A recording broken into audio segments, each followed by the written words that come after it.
तुमचा check bounce होऊन सुद्धा आरोपी का बरं सुटतो? तर सांगते ऐका. तुम्ही जे कॅश ट्रान्झॅक्शन केलं त्याचा कुठलाही पुरावा तुमच्याकडे नाही.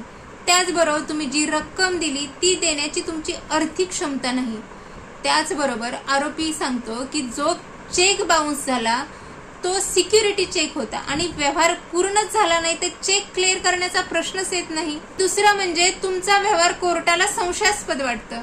म्हणजे काय? तुम्ही केलेलं कॅश ट्रान्झॅक्शन विदाऊट ॲग्रीमेंट, त्याचबरोबर तुमच्या बोलण्यातील विसंगतता. ज्यावेळी चेक बाउन्स झाला त्यावेळी कुठलंही कायदेशीर कर्ज नव्हतं. रक्कम तुम्ही दिली ती रक्कम तुमच्याकडे कशी आली ती सिद्ध करण्यासाठी तुम्ही असमर्थ राहिला असाल तर. म्हणजे चेक बाउन्स झाल्यानंतर तुम्ही जी आरोपीला नोटीस पाठवता त्या नोटीसमध्ये काही चुका झाल्या असतील तर अशा अनेक कारणांनी आरोपीला थेट बेनिफिट मिळत असतं.